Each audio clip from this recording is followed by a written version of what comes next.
오늘 우리가 보고 있는 말씀은 로마서 5장 말씀입니다. 사도 바울은 이 로마서를 통하여서 복음의 진수를 우리에게 알려주고 있죠.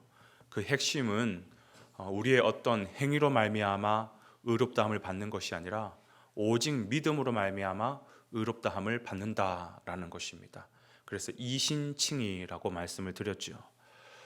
그렇다면 누구를 믿는 것인가 했을 때 바로 하나님의 독생자 예수 그리스도를 믿는 것이죠. 그래서 앞에서는 그분이 행하신 일이 뭔지를 우리에게 말해줬습니다. 친히 제물이 되셔가지고 갈기갈기 찢기시고 피 흘리시고 십자가에서 다 쏟아내심으로 말미암아 우리를 하나님과 관계를 화목케 하는 제물이 되어주신 것이죠. 그러면 왜 그분의 십자가를 믿어야 되나? 왜 그분의 보혈을 믿어야 되고 그분의 희생을 믿어야 되느냐? 그 원리를 오늘 본문에서 소개하고 있고, 그리고 그렇게 의롭게 된 우리의 인생의 결과가 어떻게 되는지를 우리에게 말씀하고 있습니다. 참 이 본문을 읽으면서도 느껴지는 것이 사도 바울의 글은 참 정말로 굉장히 논리적이다라는 것을 느끼게 되죠. 누구를 믿어야 되며 왜 그분을 믿어야 되는지 아주 상세하게 논리적으로 우리에게 그것을 말해주고 있는 것입니다. 먼저 그 원리가 뭐냐면 쉽게 말해서 대표성의 원리예요. 대표성의 원리. 사실 우리가 그런 생각을 할 수 있죠. 아니, 죄는 아담이 지었지 왜 아담 때문에 우리가 죽어야 됩니까? 왜 아담 때문에 우리가 죄성을 가진 존재가 됩니까? 굉장히 억울하게 그렇게 표현하시는 분들이 있는데 맞아요. 그런데 아담은 이 육신을 가진 모든 인류들의 조상입니다. 우리는 다 그의 후손으로 태어난 것이죠. 그렇기 때문에 우리가 아담에게 속하여 육신을 입고 있는 한 이 아담의 영향력에서 절대로 벗어날 수가 없습니다.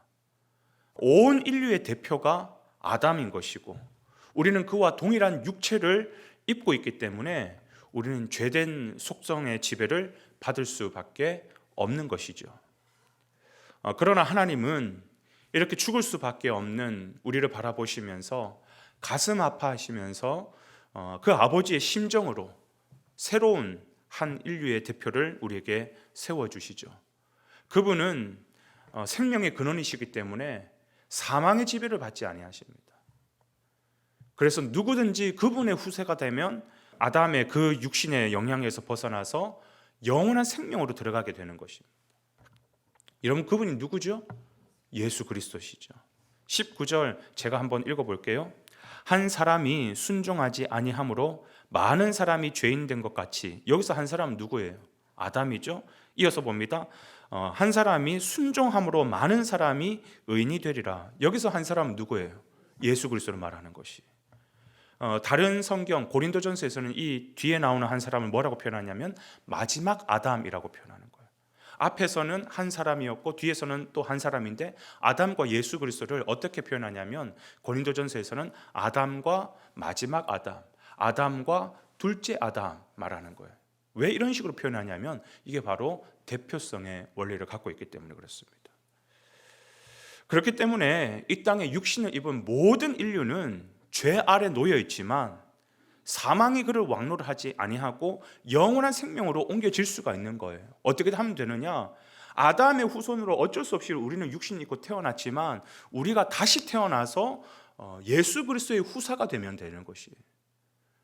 우리의 대표가 달라지면 되는 것이에요. 나의 대표가 달라지면 되는 것이에요. 그러면 이 대표성의 원리로 말미암아 아담의 후손에서 예수님의 후손으로 옮겨줄 수 있는 방법은 뭐냐? 그게 바로 믿음밖에 없다라는 것이.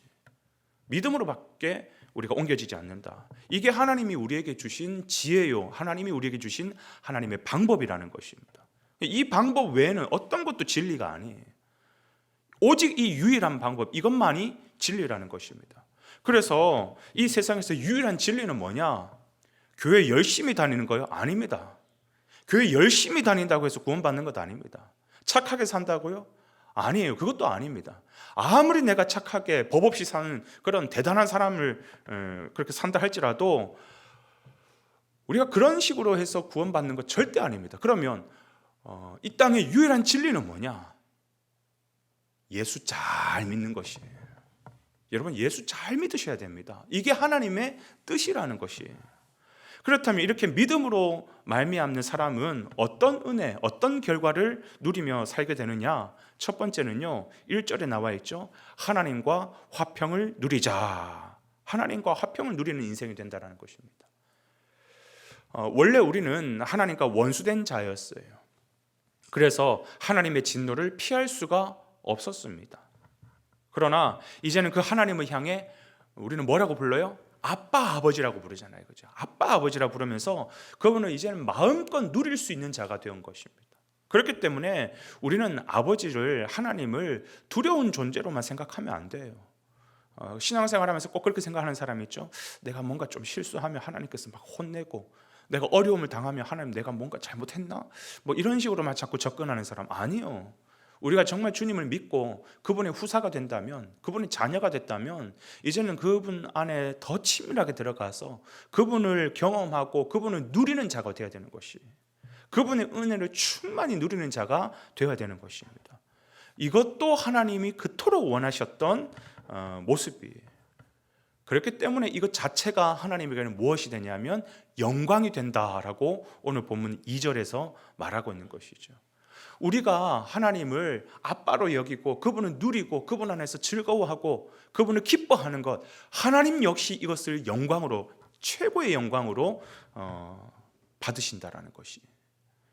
그런가 하면 두 번째, 믿음으로 사는 사람은 어떤 결과를 누리면서 사느냐? 환난 중에도 기뻐할 수 있다라는 것이에요. 환난 중에도 기뻐할 수 있다. 오직 육신을 가지고 있는 사람은요, 이 몸이, 육신이 힘들고 어렵고 가난해지고 그러면 괴로워서 미쳐버립니다. 왜? 이 육신밖에 소망할 게 없으니까요. 근데 이 육신이 힘들다, 이 육신이 뭔가 좀 잘못됐다, 뭐 어렵다, 뭐 병들었다 이러면 막 미쳐버립니다. 그러나 믿음으로 예수 그리스도의 후사가 된 사람은 그렇지 않아요. 왜냐하면 우리는 육신만 가지고 소망하는 것이 아니라 우리는 영원한 하나님의 나라가 있잖아요. 우리에게는 예수님이 보여주신 것처럼 이 육신을 뛰어넘는, 죽음을 뛰어넘는 부활이라는 영생이 있고, 그리고 부활 이후에는 영원한 하나님의 나라가 있기 때문에 절대 육신의 일에만 목매지 않는다라는 거예요. 물론 세상 사람들도 육신을 가졌고 우리도 육신을 가졌기 때문에 지금은 이 땅에서는 똑같이 고달프고 똑같이 어려움을 당하면 힘들고 그건 똑같습니다. 그러나 그들은 육신만이 모든 소망의 근원이기 때문에 그 육신이 뭔가 문제 생기면 그냥 절망하고 무너지지만 우리는 육신을 뛰어넘는 영원한 생명이 우리 가운데 있기 때문에 고달프지만 우리는 소망을 바라보며 인내할 수 있는 것이며, 그것이 우리에게 연단이 되는 것이며 그것이 우리의 궁극적인 소망이 된다라고 오늘 본문 3절에서도 얘기하고 있는 것이죠. 그래서 환난은 인내를, 인내는 연단을, 연단은 우리의 최종 소망을 만들어내는 것이다. 그래서 우리는 환난을 겪으면 겪을수록 어떻게 되냐? 더 하나님의 나라를 소망하게 되는 것이. 그렇기 때문에 우리에게는 환난도 기쁨이 될 수 있고 즐거움으로 맞이할 수 있다는 것입니다. 사랑하는 여러분, 여러분 누구의 후사입니까? 단순히 육신으로만 태어난다면 그건 아담의 후사로 살아가는 것이. 그러나 우리가 정말 영적으로 다시 태어나서 그분의 후사, 예수 그리스도의 후사가 된다면 우리는 절대적으로 죽음으로 끝나지 아니하는 영원한 생명, 그 소망이 있음을 우리가 기억하시고 오늘 하루의 삶 가운데서도 다시 한번 나의 믿음 점검하시고 내 소망의 근원이 무엇인지를 다시 돌아볼 수 있는 귀하고 복된 하루가 되시기를 주님 이름으로 축원을 드립니다.